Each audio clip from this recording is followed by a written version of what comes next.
بسم الله الرحمن الرحيم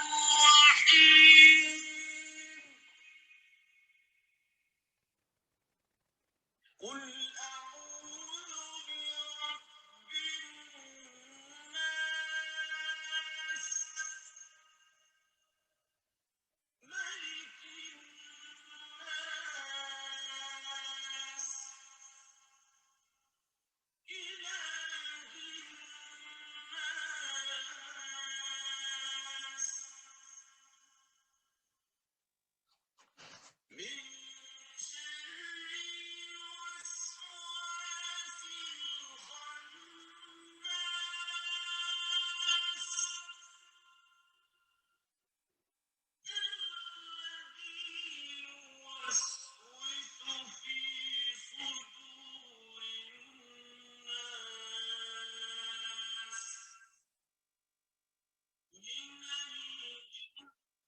إله الناس من شر الوسواس الخناس الذي يوسوس في صدور الناس من الجنة صدق الله العظيم. الحمد لله نحمده ونستعينه ونستغفره ونعوذ بالله من شرور أنفسنا ومن سيئات أعمالنا، وأشهد أن لا إله إلا الله وحده لا شريك له، وأشهد أن سيدنا محمدا عبده ورسوله.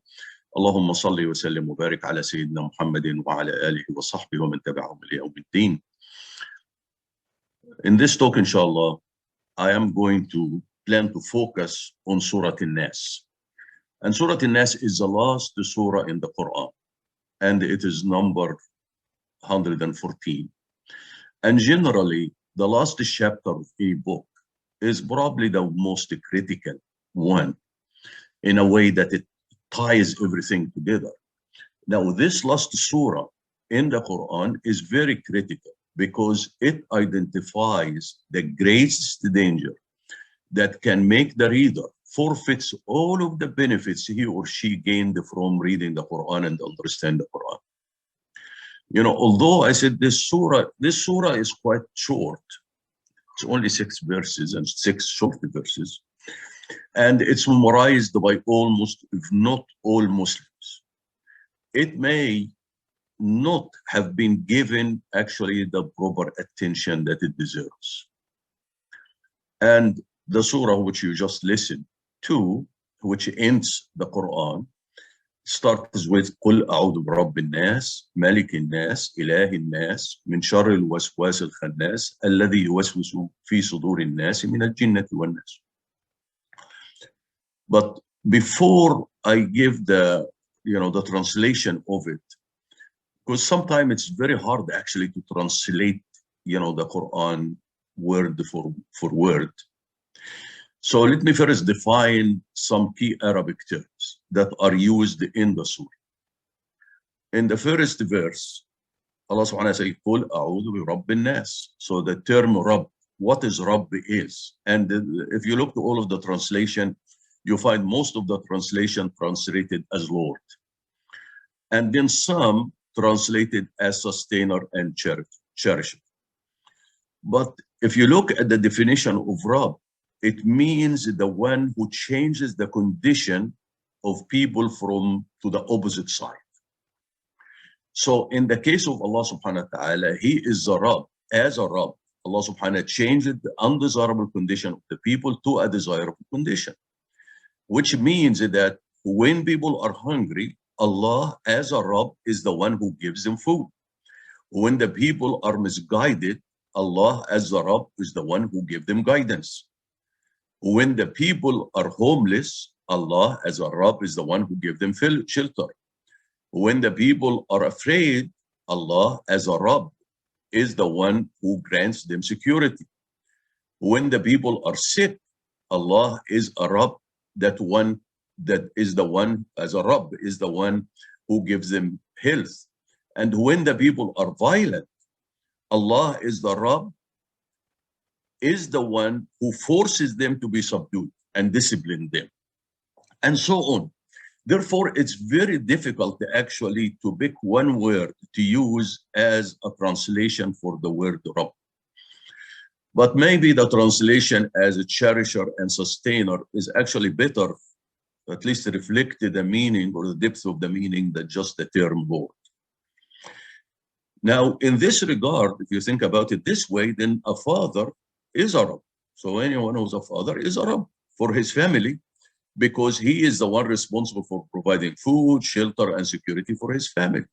And he is the one also responsible for disciplining the kids when they do not behave. But there are limitations for any person who is serving in the role of Rabb. And the limitation comes because one is the resources available to him, the authorities he have, and the knowledge he have to ensure that what he is providing is the optimum and that he can enforce the implementation of what he wants to change.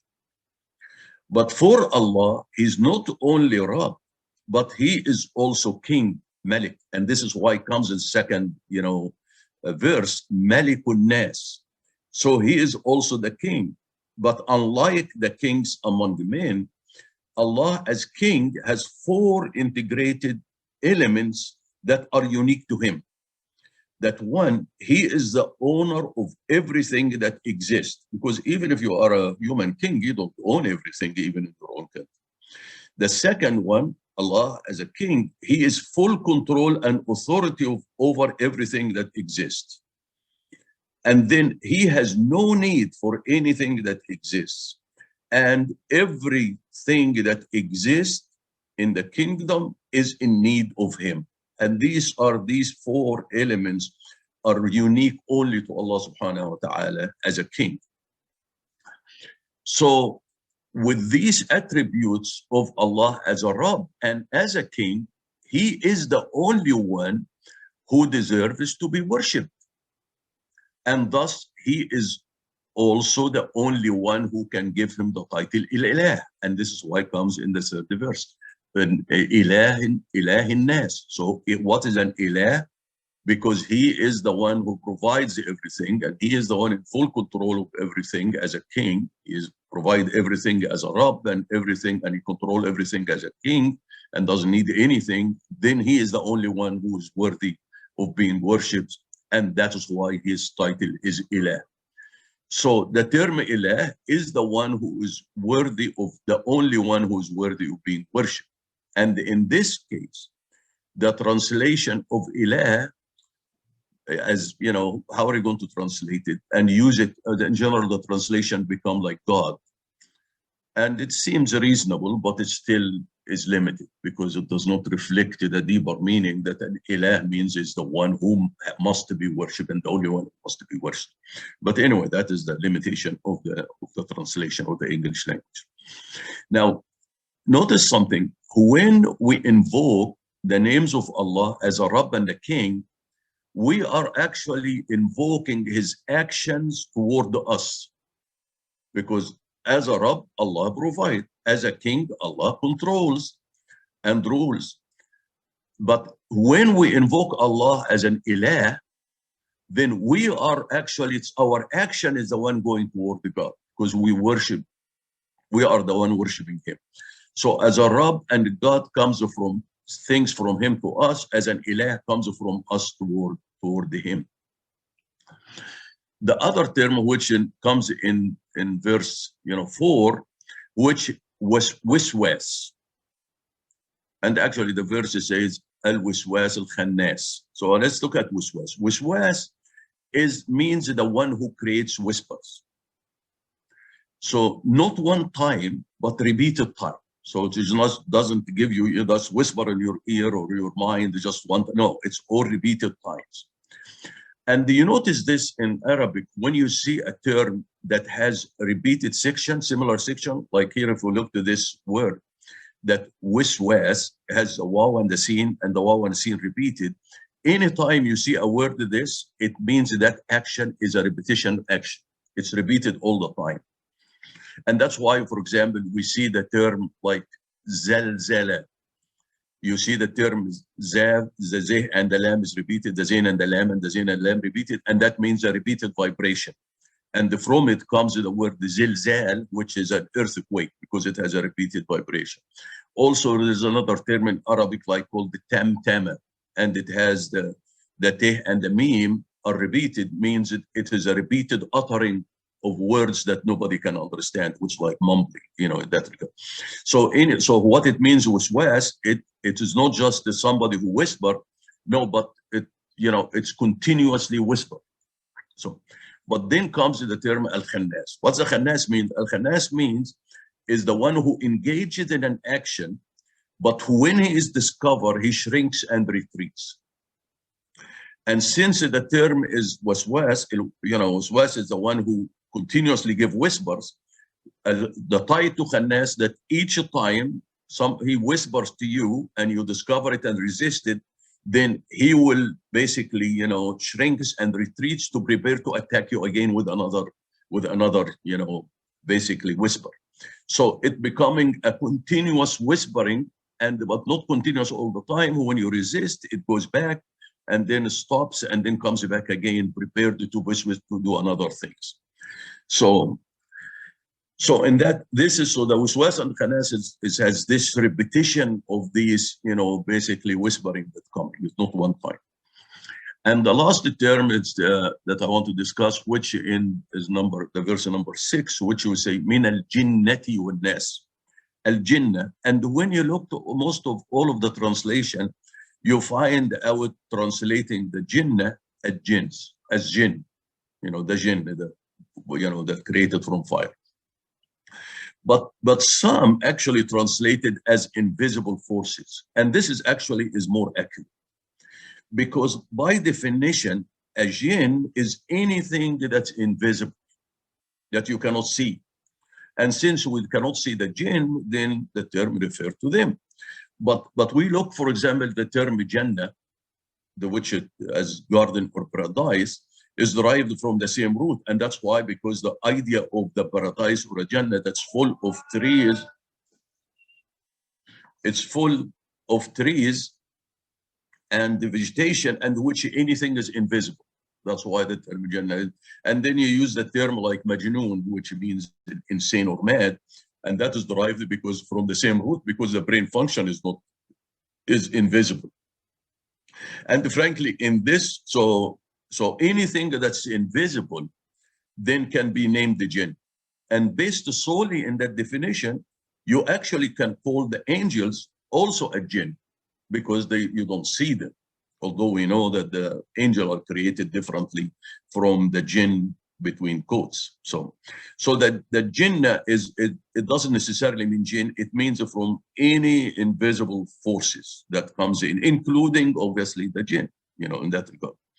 Just as a side note, it is an interesting, if you study the Quran, you see there is two terms that are used for mankind. And this is ins and the term nas. You find that used. And also two terms that are used for the jinn. One is jan, or it's plural jinn, and the other term is jinnah, like we have here. But you find out, if you study the Quran, you find the term nas always comes associated with jinnah. Like in this verse here, min al jinnati wan nas. So the jinnah and the nas comes together. But ins, the term ins, always comes related, with actually from the jinn or jan. The jan is the singular and the jinn is plural. And is also another part, the roots of the term ins and the nas are different, are not the same. So you find the root, for example, of the term ins is anasa. And the root of the term nas is yanus. So it's an interesting order actually to interpret the Quran. In particular, there's subtlety in the choice of the word. And as simple as, people call ins and nas, they think they are the same. No, they are not the same. And the jinnatun and jan are the same. No, they are not the same. The Quran differentiates between them in a subtle way. But that's a different subject, that need to look at all of the verses to try to understand how it is.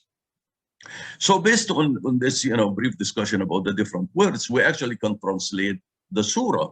Approximate translation or meaning is, قل أعوذ برب الناس, then we say, I seek refuge with the cherisher and sustainer, which is the Lord of mankind.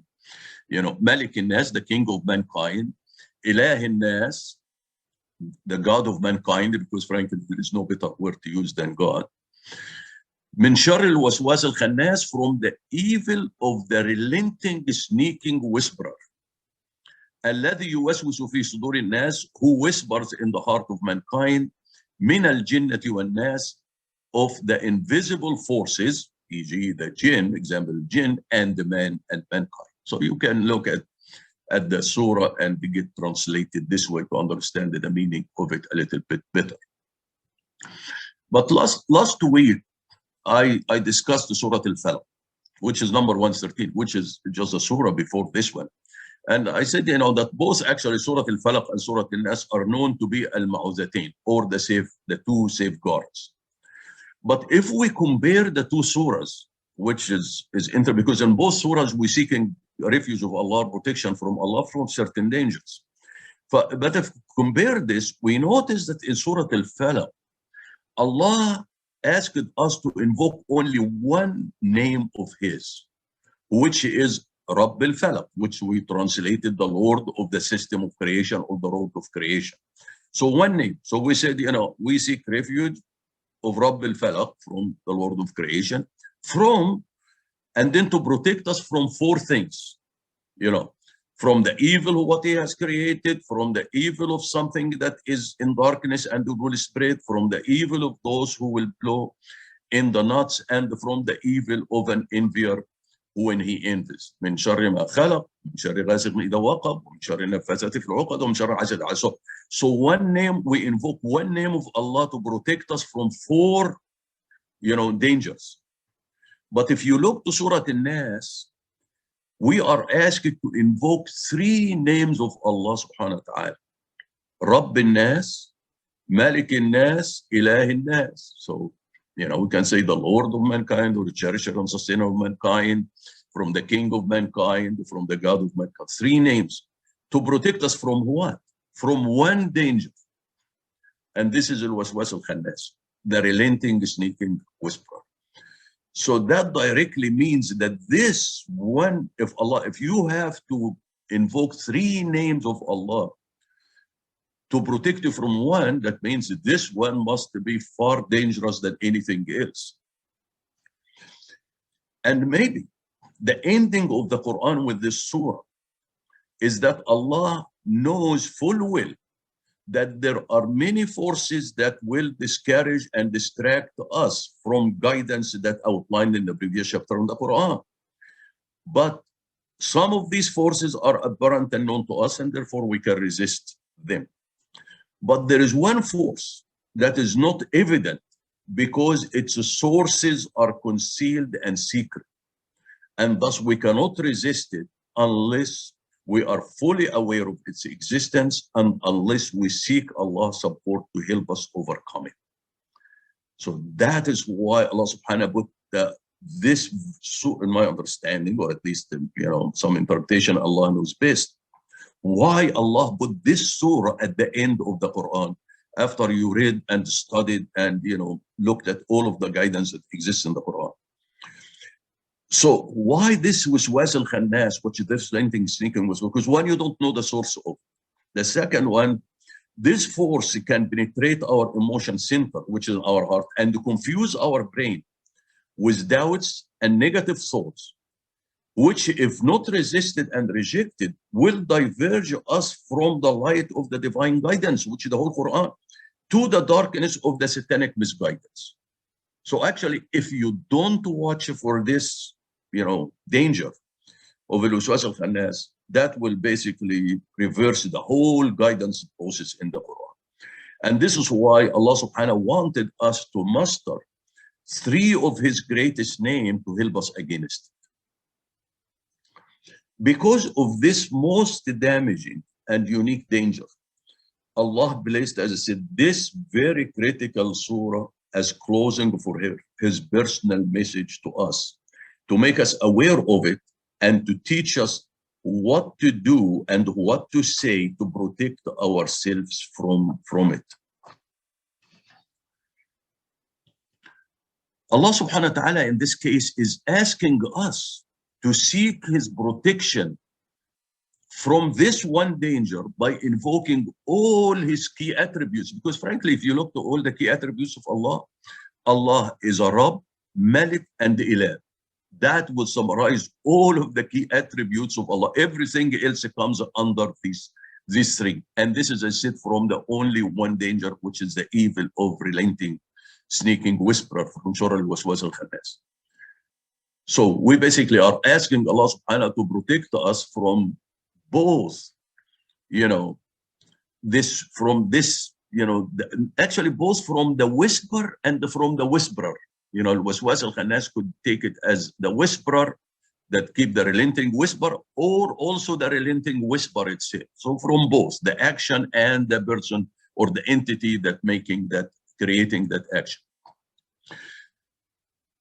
You know, as I said, to make the sources of these whisper, the messages, even more dangerous, is that they are relenting. They are not just one time. They do not give up.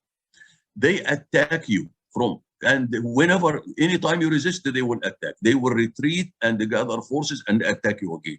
And the only way to overcome these covert, you know, attacks is to seek the help from the one who knows the sources of these whispers and can stop them. And that is, he is Allah.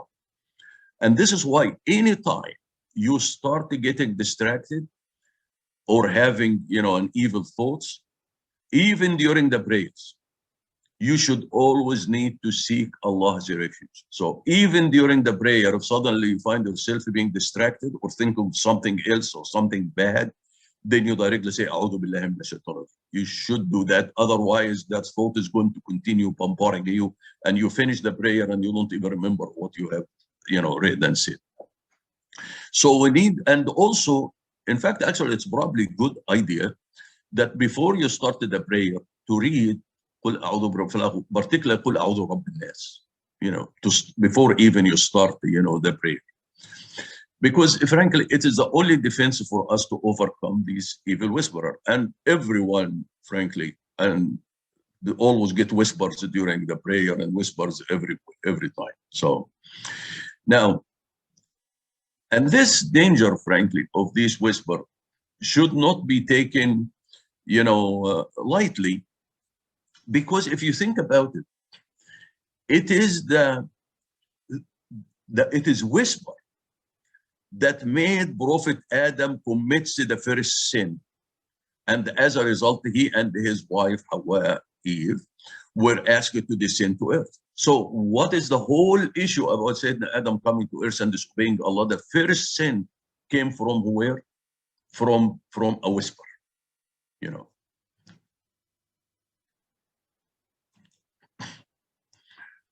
And then, and this is why, so what had happened in this case, who made the whisper? In this case, Satan made the whisper, you know. And then what Satan, but although Satan is the one making the whisper, but Sayyidina Adam is the one who acted upon the whisper against Allah's order. And Allah informs us of this sneaking whisperer by Satan by saying, فَوَسْوَسَ إِلَيْهِ الشَّيْطَانِ, and then Satan whispered to him, to Adam, saying, قال يا آدم هل أدلك على شجرة الخلد وملك لا يبلى. O Adam, shall I lead you to the tree of eternity and to a kingdom that will not decay? And Adam acted, violated Allah's command and acted upon this whisper. So however, you know, that sneaking whisper, you know, we cannot always blame the shaitan for it, Satan for it, because it can also come from internal sources. And one of these internal sources is ourself. You know, it can be our, and Allah subhanahu wa ta'ala tells us this, وَلَقَدْ خَلَقْنَا الْإِنسَانَ وَنَعْلَمُ مَا تُوَسْوِسُ بِهِ نَفْسُ.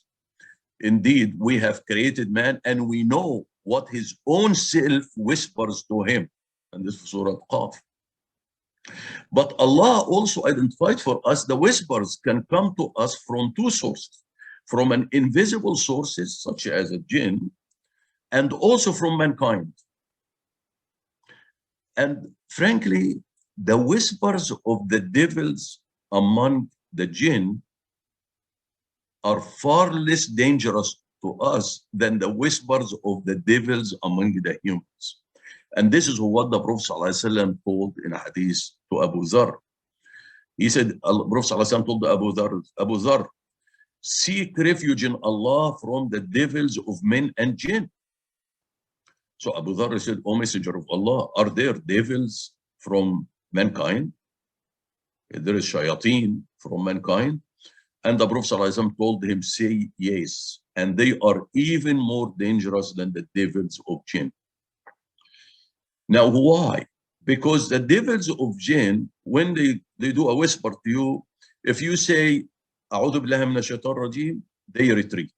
They will come back and attack, but each time they come, you say, أعوذ بالله من الشيطان الرجيم, they can go away. But the human, Satans, go beyond the whispering. They keep working on convincing you to commit the sin by beautifying it and rationalizing it. They would not leave you alone. You tell أعوذ بالله من الشيطان الرجيم from here until the end of the time, they will not leave you alone. The human devils. The only way to protect yourself from the human Satans is not to associate with them and to only seek the company of the righteous. Now, but the devils among humans have discovered many ways to sneak the whisper to the righteous through hidden messages through all forms of communication. TV shows, movies, newspaper, books, social media, all forms of communication, they actually find ways to sneak their whisper to you. And the trouble with it, they even focus on children through cartoons and games. And the way they do it, you see an innocent program, but in it, they send the subliminal messages that may, the subliminal message may have originally started as a business tool to promote business. And then this is why sometimes you see it. You'll be reading something, and suddenly, which talks about, some information about finances and so on, and suddenly you see advertisement about something to buy, and you say, what is the link from here? Well, they set your mind about spending, and then or needs, and then you saw the subject, the product that they want to sell you. And they said one actually of the best example of subliminal messaging used, tactfully by a brand is that of FedEx. If you look close to the FedEx, and I circled it, you notice that they have this arrow. I mean, you don't see it. I mean, if you read it, if you don't concentrate on it, you see, okay, it's EX, but they keep the space between EX to show as an arrow in it. And this arrow has a hidden messages. The arrow is basically saying that FedEx is as fast and accurate as an arrow from a skilled archer bow. So the message is there, and you are unconscious of it. Unfortunately, the same technique of sending subliminal messages through, appearing innocent media method is now being used to promote immoralities and social discord. This is now easier through the widespread, of basically the use of social media that targets youth, including Muslim youth. And this is why you notice the impact of this subliminal message and the changes, that you find Muslim youth accepting now clearly immoral and repulsive behavior in the form of being tolerant, merciful, and respectful of others. And this change did not happen in one day. It took years for this whisper to make the change. The reason why success of using subliminal message, although they are below the threshold of our conscious perception, is that our subconscious mind is more powerful when it comes to information processing than our conscious mind. They say, that the unconscious mind processes 20,000 bits of information simultaneously, while our conscious mind can only process less than 10 bits at the same time. So that's why we get bombarded with these things and we are not aware of. We also start seeing relenting invisible whispers that keep coming, using the idea of enlightenment, freedom, freedom of thought. You can see this to create what the objective, to create doubt in the mind of some Muslim regarding the relevance of revelation, regarding even the applicability of the messenger, commands and the practices, and even the concept of divine creation.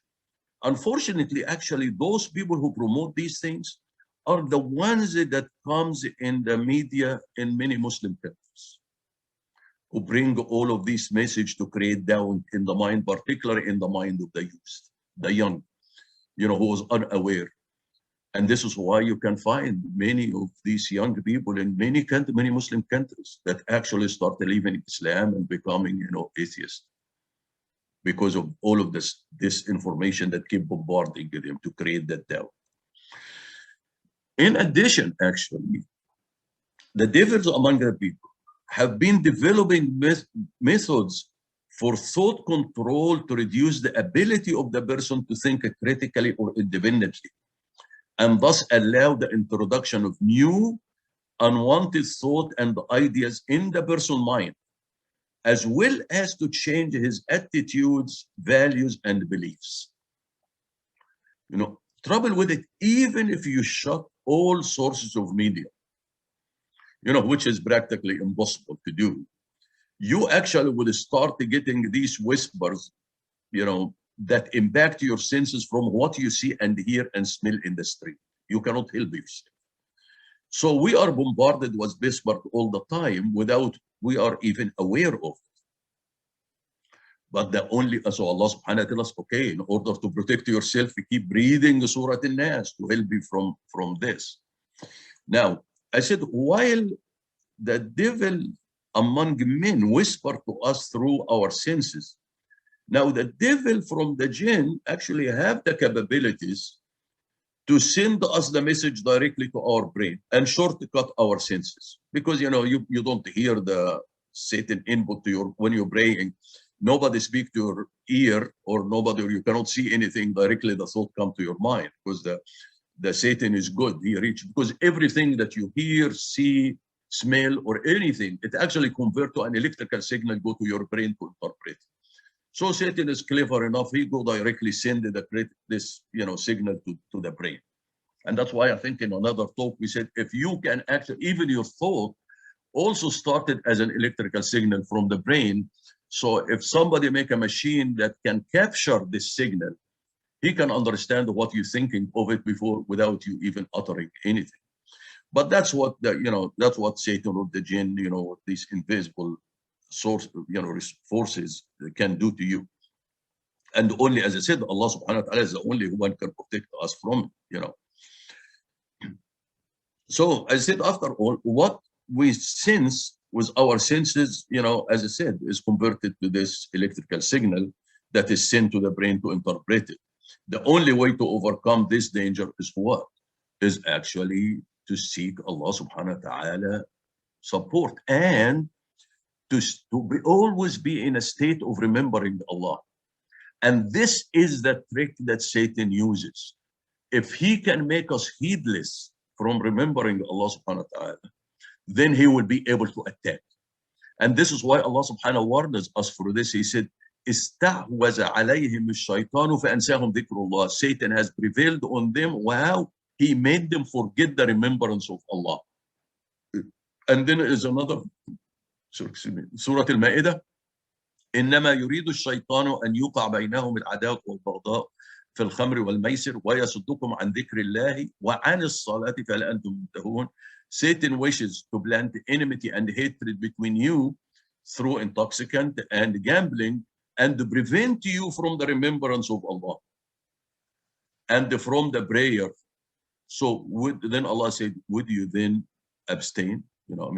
Shouldn't you stop this being, basically heedless from Allah subhanahu wa ta'ala, so you can avoid being fall a prey to the Satan? However, is an interesting to avoid blaming Satan for all our wrong action. Allah informs us that Satan in reality has no influence on us. I said all what he can just basically give us an idea, but he doesn't force us to do anything. And Satan know that too. Satan know that he have no influence on us. He's all what he can is whisper. And this actually is very clear from the sermon that Satan or Iblis gave in hell to all those who followed him, as he washes his hand from any responsibility. Yeah, he basically told them, I'm not responsible for anything. And Allah tells us this, Surah Ibrahim. It's a very interesting, basically, Satan will stand in hell and give a speech to all of those people who surround him and blame him for what he did to them, or that he is the one deceived them and so on. And this is وَقَالَ الشَّيْطَانِ. And Satan says, when لَمَّا قُضِيَ الْأَمْرُ, when the matter has been decided. Now, and this is now a matter been decided, that means all of the decision, whoever went to paradise went and whoever went to hell went. So the Shaitan now went and said, okay, I'll give a talk here. He says, إِنَّ اللَّهَ وَعَدَكُمْ وَعَدَ الْحَقِّ وَوَعَدْتُكُمْ فَأَخْلَفْتُكُمْ وما كان لي عليكم من سلطان إلا أن دعوتكم فاستجبتم لي فلا تلوموني ولوموا أنفسكم ما أنا بمصرخكم وما أنتم بمصرخي إني كفرت بما أشركتموني من قبل إن الظالمين لهم عذاب أليم. So what is it? Surely Allah promised you a promise of truth, and I promised you, but I betrayed you. I have no authority over you except that I called you and you responded to me. So don't blame me, but blame yourself. I cannot help you, nor you can help me. I reject your associating me as a partner with Allah by obeying me. Indeed, there is a painful torment for the wrongdoers. So this is a speech that directly tells us that Satan knew, and he said, I am not responsible. All what I do, I just told you something and you acted upon it, So when, while the surah, just, as an additional piece of information, while the surah focuses on providing us with the dua, to say what to say to protect us from the evil whispers, from all visible and invisible sources, from jinn and men, we need to also acknowledge that we actually receive good invisible whispers from the angel too. And this is a hadith reported by Tirmidhi and narrated by Abdullah ibn Mas'ud, who said that the Prophet ﷺ said, Inna lil malaki lamma wa inna lil shaytani lamma. And they continue to translate it directly. And the Prophet ﷺ said, the angel whispers and the devil or Satan whispers. The whisper of the angel is affirming the truth and promising goodness. But the whisper of the devil is denying the truth and advising with evil.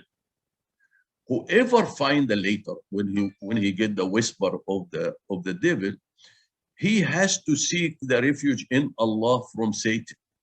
Then the Prophet ﷺ read this verse, or part of the verse from Surah Al-Baqarah, الشيطان يعدكم الفقر ويأمركم بالفحشاء, that Satan frightens you with poverty and orders you to commit indecency. So, as a final note in this talk, there is something unique about the Quran, which people have identified, they call a ring structure in the Quran. And what is the ring structure? It means that if you look at the beginning and the end of a specific surah, you find they are almost connected together. And then also, if you look, like in this case, if we look to the last surah and the first surah in the Quran, you find that all they connected together also in that's what we call it the ring structure. And you can read about it in the internet. If you just search for ring structure of the Quran, you find a lot of examples on it. So, but let's just look, since we study in Surah Al-Nas, we know Surah Al-Nas is the last one, and Surah Al-Fatiha is the first one. So let us look at this. When Allah subhanahu wa ta'ala starts Al-Fatiha, says, Alhamdulillahi Rabbil Alameen. So the Rabbil Alameen here. When we say, go for Surah Al-Nas, Qul a'udhu bi Rabbil Nas. So here in the last one, you seek refuge from Allah. In the first one, you express your gratitude and thank the Rabb Al-Alameen. Then the second one comes, Maliku Yawmiddin, Malikun Nas. So here Allah subhanahu wa ta'ala tell you in the last one that he is the king of all people. In the first Surah Al-Fatiha, he said he is the king of the day of judgment. when whatever you do, you will be judged on. Then comes in after this في سورة الفتح, in the beginning, you said إياك نعبد إياك نعبد, that you are the only one we worship. In Surah An-Nas, Allah subhanahu wa ta'ala said إله الناس, and we said the Ilah is the only one who is worthy to be worshipped. Then comes a dua. In the dua for us in Surah An-Nas, من شر we seek refuge, we pray to Allah subhanahu wa ta'ala to protect us from شر الوسواس الخناس الذي يوسوس في صدور الناس من الجنة والناس. In Surah Al-Fatiha, الدعاء اهدنا الصراط المستقيم صراط الذين أنعمت عليهم غير المغضوب عليهم ولا الضالين. So you find out the structure, you know, is very similar on this case. But you can, it's sometimes when you read it, like when you read Surah Al-Baqarah or Surah other, you see that ring structure, how does it work, and maybe give you insight about the verses. So we pray to Allah subhanahu wa ta'ala to protect us from all the visible and invisible evil whispers. اللهم صل وسلم وبارك على سيدنا محمد وعلى آله وصحبه. اللهم اهدنا فيمن هديت وعافنا فيمن عافيت وتولنا فيمن توليت وبارك اللهم لنا فيما أعطيت وقنا واصرف عنا شر ما قضيت فإنك يا ربنا تقضي بالحق ولا يقضى عليك.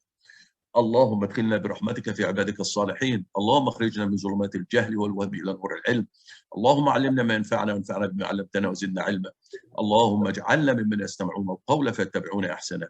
اللهم اكفنا بحلالك عن حرامك وبطاعتك عن معصيتك وبفضلك عمن سواك. اللهم بفضلك ورحمتك على كلمه الحق والدين.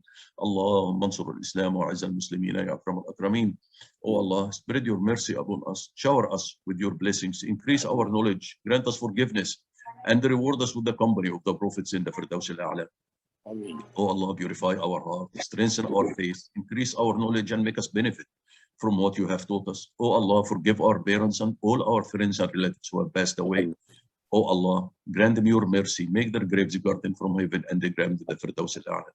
Oh Allah, remedy our son Ma'raj and all our friends and relatives who are sick. Oh Allah, grant them full and speedy recovery.